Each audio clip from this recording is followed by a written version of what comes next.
Tonight, regional police launch a campaign to fight the scourge of the drug ice and a compromised application. A fiery council meeting over the future of a mural in Broken Hill. This is Southern Cross News with Fraser Goldsworthy. Good evening. Police are cracking down on the drug ice in a massive operation across regional South Australia. Officers say a simple phone call could play a major part in fighting the scourge.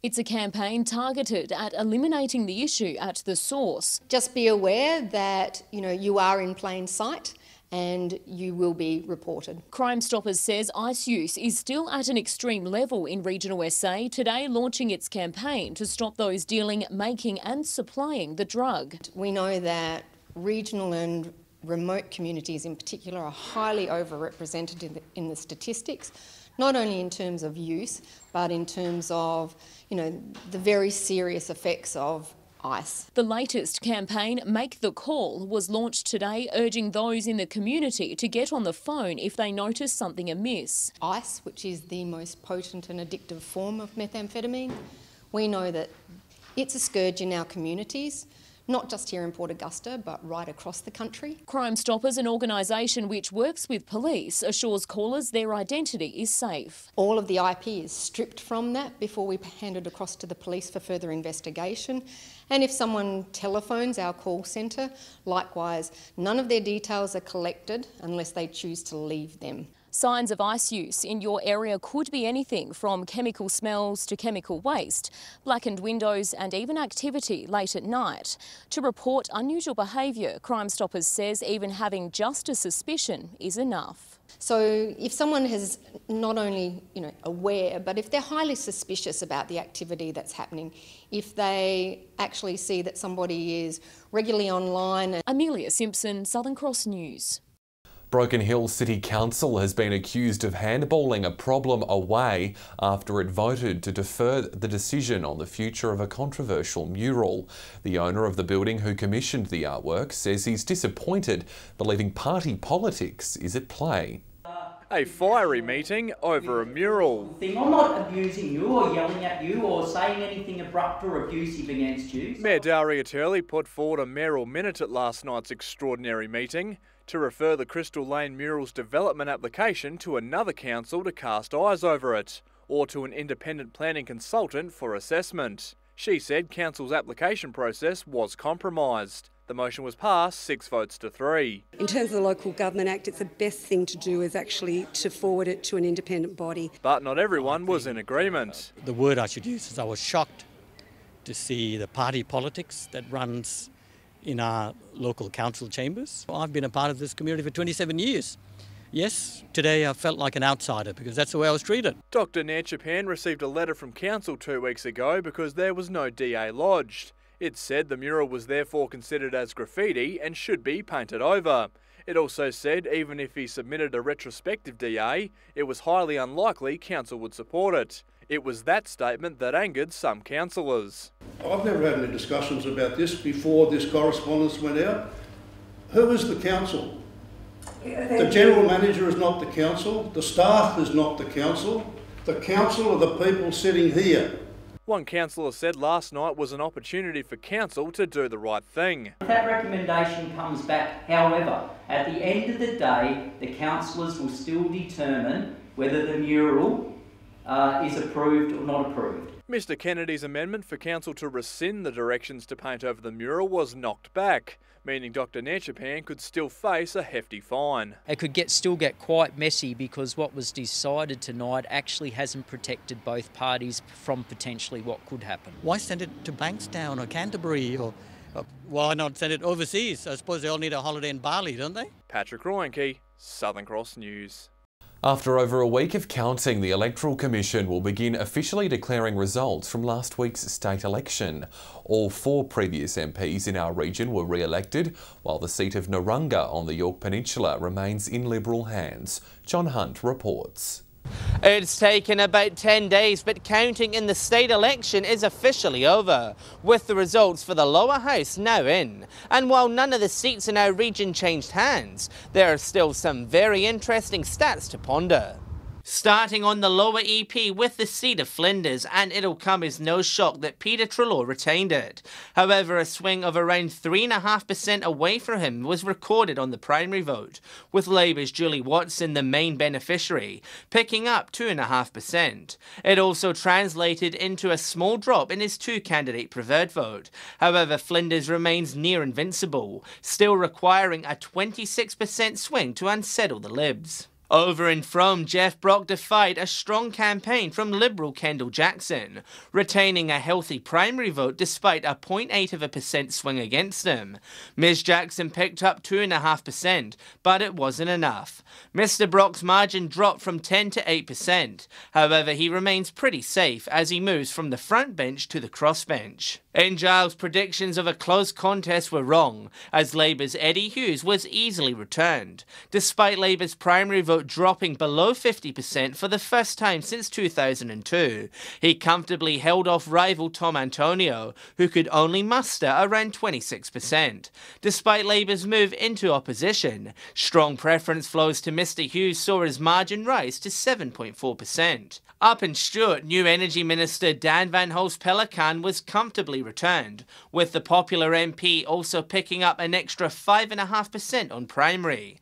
That translated into him winning 73% of the two-party preferred vote, making it SA's third safest seat. And finally to Narunga on the York Peninsula, which replaced Goyder. Liberal candidate Fraser Ellis replaced a retiring Stephen Griffiths, despite a 7% primary vote decrease. It means the seat's margin is below 10% for the first time since 2006, but it remains solidly Liberal. When the lower house resumes, the Liberals will hold 25 seats, Labour 19, with 3 independents, including Mr Brock. Results for the upper house are likely to take up to a month to finalise, which means Port Augusta's Mayor Sam Johnson faces a nervous wait to see if he has a future in state politics. A presentation to Mid-North locals on a second energy hub seems to have wooed the community. Plans for the world-leading renewable project were showcased to Crystal Brook last night. It seems energy is the flavour of the decade for the region, and Neoen is leading the charge.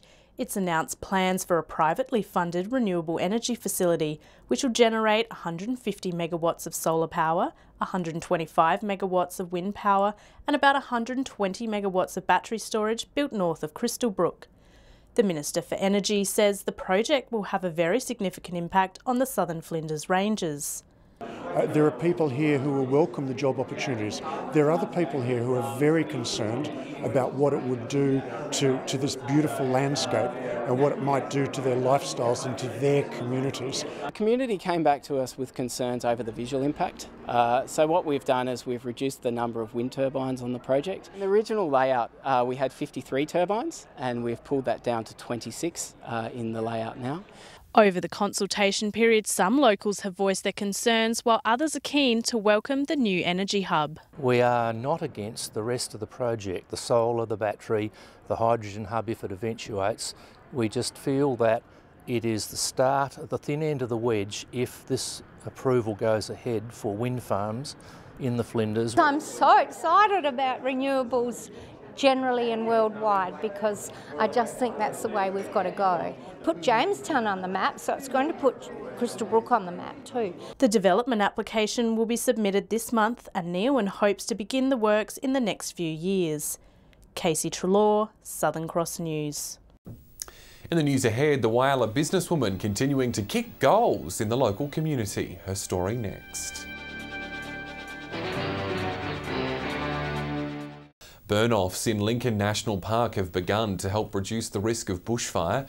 300 hectares will be burnt about 12 k's south of Port Lincoln by 10 o'clock tomorrow night. Parts of the park will remain open, however. The Investigator walking trail will be closed to Pilly Lake. Residents are being reminded of large amounts of smoke in the area. However, authorities say wind should keep it away from properties. CFS crews will also be on standby to assist. Stirling North locals have voiced their concerns about a proposed solar farm just metres from their homes. Representatives from the company behind the facility outlined their plan at a community meeting to help quash fears of potential health risks. A small town kicking up dust over a solar proposal. We came to Port Augusta to listen to the concerns that some of the residents had, and the residents came to the meeting in a very constructive way. High on the agenda, the pressing issue of dust pollution, solar panel glare and obstructing residents' views. SSE wants to assure locals their worries haven't fallen on deaf ears. We came back with a different design, with the solar panels set further back from the boundary of the site, and putting up rows of native trees and vegetation to minimise the impact of the solar panels on their views. With ongoing dust issues from Port Augusta's Bungala solar farm site and the decommissioned power station site in the back of their minds, residents are worried the same might happen again. Yet the project manager says clearing all vegetation from solar farm sites is only a recipe for dust. Which in South Australia and places like Port Augusta, Whyalla, where we have our project sites, is not a great way to do things, because you create the potential for a lot of dust. Out of the 40-hectare site, SSE plans to only clear a small area, which it says will reduce the amount of airborne dust. All that's left in the development process is the blessing from the people of Stirling North.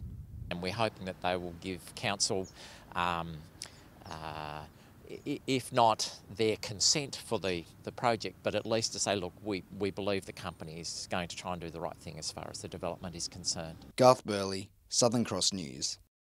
South Australia's Royal Commission into alleged corruption within the Murray-Darling Basin will be visiting Broken Hill. The Commission is looking into allegations of water theft and mismanagement, as well as collusion between cotton irrigators and state and federal governments.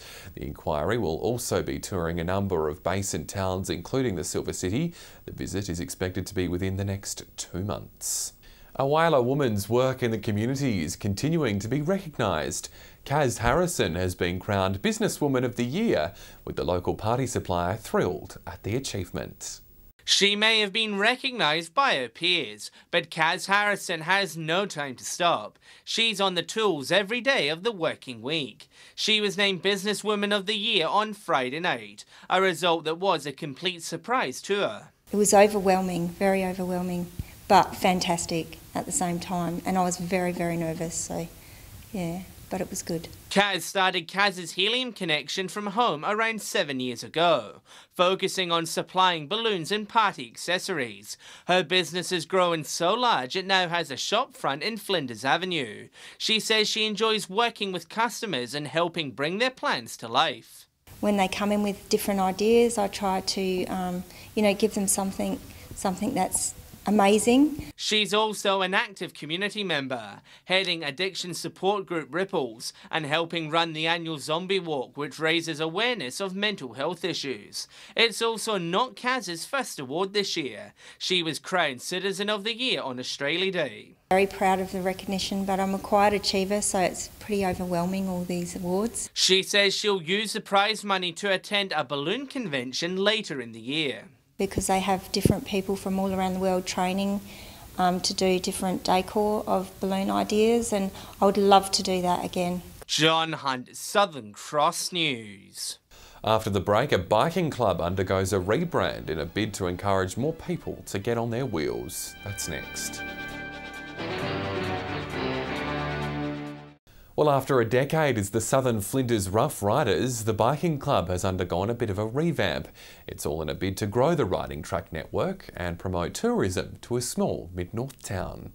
Riding through the picturesque and challenging trails of Mount Remarkable is now achievable for everyone. The Southern Flinders Rough Riders, now formerly known as Bike Melrose, underwent a major brand revamp to become a multidisciplinary club. Portray across to the public that we don't only just do mountain biking here, we do road cycling as well. We want to continue to grow, we want to continue to encourage people to come to Melrose, and that's really important for all the businesses of Melrose. The National Park is one of the only parks in the state that still doesn't allow cycling. It's hoped the rebrand will help Bike Melrose gain government approval to gain entry to ride through the park.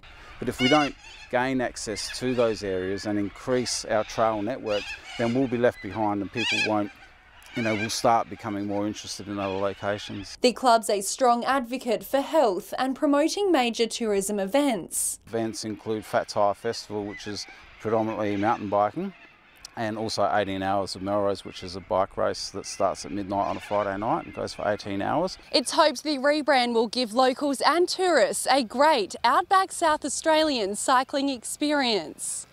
Spend some time, camp, stay in the accommodation, experience the hotels, coffee shops, and experience the trails and the national park. Healthy lifestyle and a bit of fun for everyone, really. Rachel Nell, Southern Cross News. Broken Hill's North Bowls Club will soon resurface its greens thanks to some state funding. The club has received just under $300,000 to replace the tired surface with new synthetic grass carpet. Players have been struggling with ground pearl insects, which have been destroying the playing surface for some time. The new greens are expected to last for almost a decade.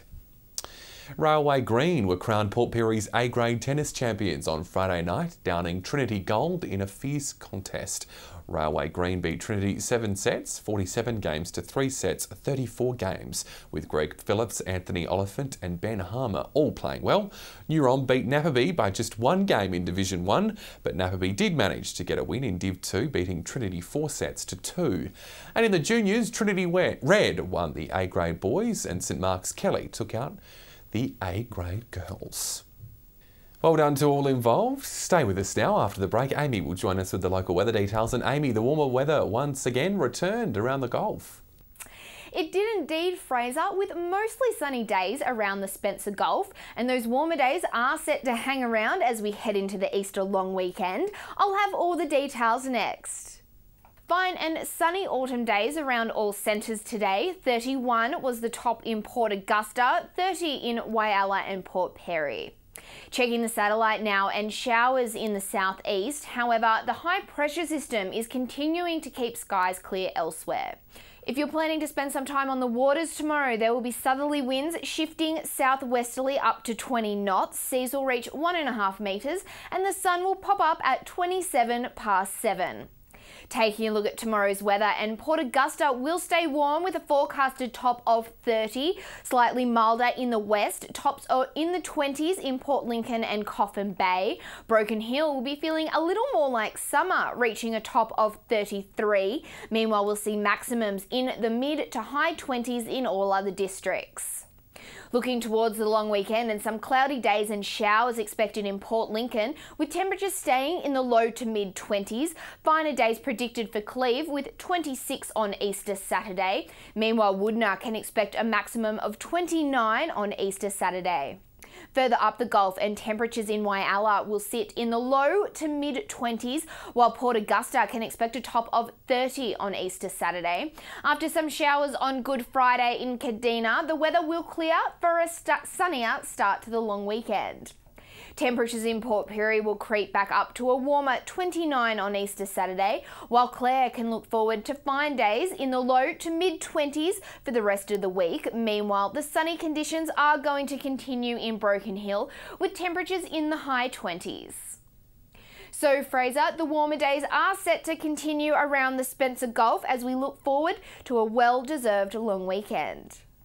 Looking forward to a sunny Easter break. Thanks, Amy. A look at tonight's top stories now. Police are cracking down on the drug ice in a massive operation across regional South Australia. Officers say a simple phone call could play a major part in fighting the scourge.